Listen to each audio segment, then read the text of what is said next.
वंदे मातरम। नमस्कार, जय श्री राम।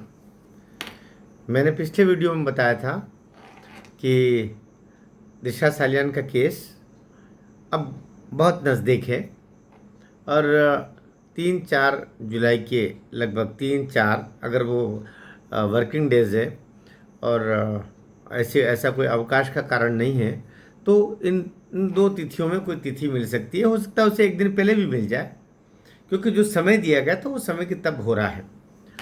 अब बात करते हैं फिर इस केस के थोड़ा थोड़ा सा एनालिसिस कर रहे हैं। कुछ बंधु अ, अतिरिक्त चिंता, अतिरिक्त प्रेम होना चाहिए, बहुत स्वाभाविक है। आप हम सभी उसी उसी दौर से गुजर रहे हैं और उसी के कारण से मैं कुछ चीज़ें जो बता देनी चाहिए उसे बता रहा हूँ। मूलतः ये केस तो फाइल कब हुआ है?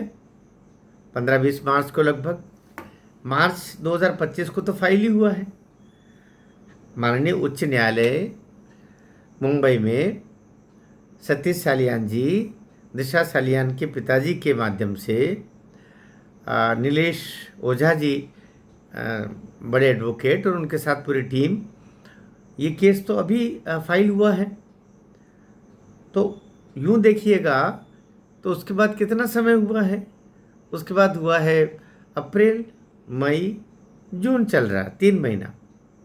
यद्यपि 3 महीना भी कम नहीं होता, मैं ये बिल्कुल नहीं कहूँगा कि 3 महीना तो हो गया, लेकिन वो जो 5 साल का हम बोलते हैं ना, इतने वर्ष हो गए, क्योंकि वो 5 साल इसलिए हुए क्योंकि उस समय उद्धव सरकार थी।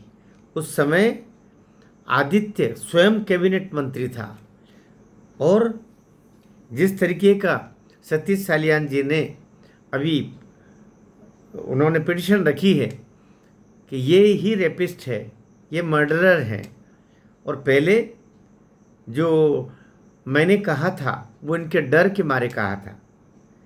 पहले जो मैंने अपनी बेटी की हत्या और रेप की बात को न मानते हुए मैंने भी ये कह दिया था, अतः सतीश सालियान जी कह रहे हैं ऐसा कि उसकी एक्सीडेंटल मृत्यु हुई है और मेरी बेटी को बदनाम न करे, ऐसा मैंने जो उस समय बोला था, वो किशोरी पेडनेकर, बाकी मीडिया के बहुत सारे लोग जो ऐसे बिकते हैं, उसी के कारण से एक माहौल बना दिया गया था और सब लोगों का मेरे ऊपर प्रेशर था, ठाकरे एंड कंपनी की तरह, जिससे मैंने ऐसा बोला। अब मैं उस व्यामोह, उस दबाव, उस प्रभाव, उस मिथ्या लांछन का जो डर होता है बेवजह का, उससे उबर गया हूँ और अब मैं अपनी बेटी को न्याय दिलाना चाहता हूँ, इसलिए मैं आया हूँ, ये कहते हुए है ना। तो इस दृष्टि से मैं सकारात्मक बात कहना चाह रहा हूँ, सकारात्मक कह रहा हूँ। और कभी भी कानूनी तरीका जो होता है वो ऐसा नहीं होता कि इधर आपने घी खाया और इधर गाल चिकने होना शुरू हो जाए। प्रतिक्रिया तुरंत नहीं होती, समय लेगा, थोड़े से समय, लेकिन अब ज़्यादा समय की बात नहीं। तो अभी जिस तरीके से सबसे अच्छी बात है कि महाराष्ट्र सरकार का जवाब आ गया। जवाब का के लिए फिर जवाब मांगा जाता है और ये तो होगा, ऐसा एक बार या हो सकता है, सामान्यतः मुझे लगता है कि एक बार ही अब होगा। एक बार ही जो उन्होंने उस एएसआई ने वगैरह, जिसने भी पुलिस के कर्मचारी ने जवाब रखा है, लेकिन जवाब तो on behalf of that petition, उसके उसके बिहाफ पर रखा ना, तो उसका जवाब देने के बाद में फिर इस पर हियरिंग होगी, बहस होगी।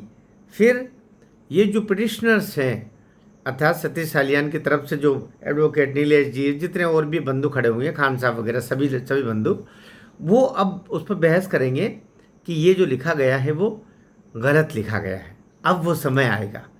अभी जो परेशान हो रहे हैं ना, मैं कहीं कहीं सुन रहा था कि उस पुलिस वाले ने ऐसे कैसे लिख दिया, उसको ऐसे कैसे लिख दिया, उसने सरासर झूठ लिखा। भाई वो अभी यही लिखेगा ना, क्योंकि पुलिस का रिकॉर्ड में तो अभी तक वही चीज़ है ना, यही तो पुलिस है।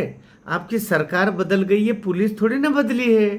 पुलिस तो वही विभाग है, वही खाकी है, वही फाइलें हैं, वही क्वेरीज है, वही जवाब है, वही पुलिंदा ला के रखना पड़ेगा।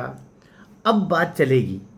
अब जब पिटिशनर के एडवोकेट्स कहेंगे कि ये सब गलत है और सही ये है, तब कोर्ट के कान खड़े होंगे।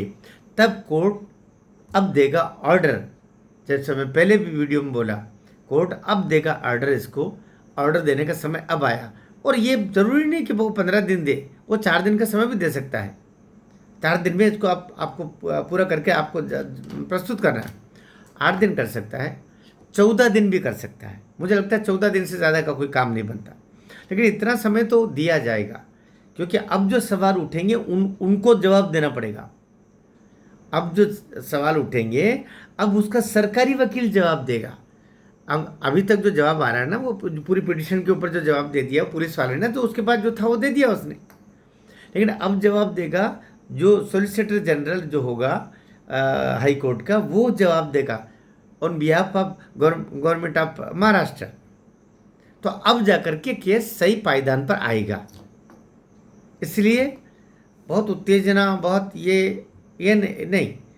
और इसमें अच्छा किया कि वो ये नहीं कह सकता है आदित्य ठाकरे एंड कंपनी की, हमको तो पता ही नहीं। उसका वहाँ पर जो पत्र आ गया, और यदि उससे कुछ नहीं होना, वो तो उड़ जाएगा। वो एक्सेप्टेबल ही नहीं है, सीधी सी बात है। और वो क्योंकि वो केविएट लगा ही नहीं सकता, केविएट तो गवर्नमेंट लगाती, और गवर्नमेंट लगा नहीं रही। इसलिए इस केस का सही रंग अब आ रहा है। इसलिए ज़रा दिल थाम करके, अब निराशा का कोई कारण नहीं बनता, निराशा का कोई कारण नहीं बनता। अब दिल थाम के देखिए, अब कानून का रंग तो अब आएगा। और क्या आता है आप भी देखेंगे, हम भी देख रहे हैं। कल मैं इसकी और बारीकियों के साथ में और जो क्या चीज़ें हैं उनको भी आपके बीच में लेके आऊँगा। साथ ही इस केस को एक दफ़े हम पूरा पुनर्कथन कर लेंगे, फिर से इसको देख लेंगे कहाँ से कहाँ तक ये अब तक पहुँचा है, इसके पूर्वा में क्या था, जांचें क्या हुई, और क्या उनके फाइंडिंग्स है। तथ्यगत तरीके से यहाँ तक आएंगे। साथ दीजिए, वीडियो को देवेंद्र फडणवीस तक लेके जाइए, अमित शाह जी तक लेके जाइए, नरेंद्र मोदी जी तक लेके जाइए, उन दुष्टों तक लेके जाइए जिन्होंने सब कुछ किया ताकि उनके रातों की नींद हराम हो। भारत माता की जय।